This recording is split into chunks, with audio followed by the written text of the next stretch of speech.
Hello and welcome to the Tottenham America channel. Today we will be reacting to the first match in Group H as Uruguay faced South Korea and played out a goalless draw to ensure both teams started their campaign at the 2022 FIFA World Cup with a point. No huge events today in the game except for two times the woodwork was hit. One for Diego Godin in the first half in the 44th minute. He headed on Valverde's corner and it hit the left post. Then Uruguay went close again in the 90th minute. Valverde smashed the left post again with a powerful effort from long range, but they could not break the deadlock of South Korea, and the game ended in a 0-0 draw. Now, the brightest spots of Uruguay were Valverde and Bentancur in midfield. They were very bright, both very creative in midfield, and both winning the ball back numerous times. They were definitely the best players on the field for Uruguay. Godin was also very good. Jimenez was good, and Olivier were very good. Uruguay's front line was not so good today. It seemed like they were taking this game with much more of a defensive approach. I guess they just wanted to make sure they got that 1 point from this game. But I think Uruguay, if they had gone for it, they would have won. Uruguay really needed to go for it. This is a crucial 3 points that they should have gotten. They should have won today. With the quality that they have, they should have won. They should have capitalized on this chance to get 3 points. Next match they play is against Portugal. And if they lose that match, all the pressure is piled on them against Ghana when they play them in the final match day of the group stage. I think Ghana they can definitely beat, but they're not going to want to put that much pressure on themselves and try to confirm their qualification early. All of the woodwork times hit from Uruguay were all from midfielders or defenders, so the attack was not very illustrious today. It wasn't very fluid, very static, and they just weren't. I don't even think that many of the attackers actually got many shots on goal until Edinson Cavani came on for, I believe it was Luis Suarez in the 64th minute, and then Uruguay started to attack a little bit. The game was relatively equal in terms of possession, 56% to 44%. Uruguay had some more shots, but both sides had only one big chance, really. And South Korea had no shots on target. Uruguay had one, which will be a worry for Paulo Bento and the South Korean national team because Son had a pretty poor performance.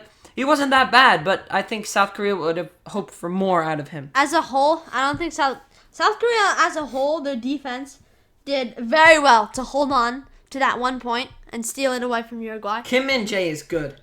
He is Kim good. Kim Min-jae was very good at the back line today, the Napoli player.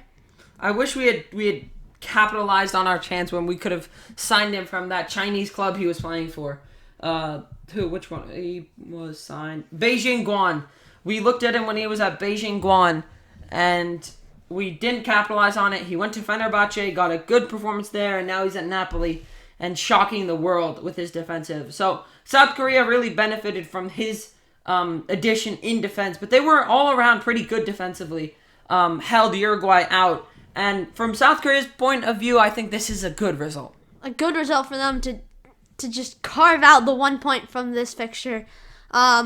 Son did not shine as much today, but I was not expecting much from him because he hasn't played in a whole month. Yeah. He's literally fresh off of the injury bed. Yeah, and he's still wearing that uncomfortable mask. So, but he did have a decent performance. He got on the ball sometimes, but he was not able to do much with it. Yeah. None of the South Korean forwards were able to do much with it. So this really means that South Korea will want to ensure they get a win against Ghana to have the best possible chance of going through. Portugal's going to be definitely a tough game for them. As for Uruguay, they play Portugal next, so that'll be a big game to watch. Uruguay could win, they could lose. It all depends on how Portugal show up to the World Cup today against Ghana. That is today, Thursday, November 24th, and they play later in the day today. But this group, I think, will be a very tightly contested group. Yeah, very tightly contested. If South Korea can get the win against Ghana, and then they can at least pull out a draw against Portugal, they will have dropped 2 points from Portugal and Uruguay, which gives them a good chance of qualifying for the knockout stages. Yeah. And you never know. Ghana could surprise people. Because Ghana I think could the surprise. African teams this year have kind of been surprising people. Well, not even just the African, just the other non-European teams. A lot of them have been surprising. Senegal were quite good against Netherlands. They just missed the finishing. Of course, Saudi Arabia, ridiculous against Argentina. Tunisia, Morocco against Croatia. So I wouldn't be surprised if we saw a surprise against Portugal or Uruguay from Ghana. South Korea against Ghana will be a huge game. One, Basically, whoever wins that has the better chance of going through. South Korea or Ghana. But a lot of it also depends on the result that'll happen today between Portugal and Ghana. But I think this will be a very, very closely contested group. And this could be the closest group. This could be, Because, if we look back at group... we said Group E might be a tight group. Japan and Spain now lead with 3 points each, and Germany and Costa Rica are on 0.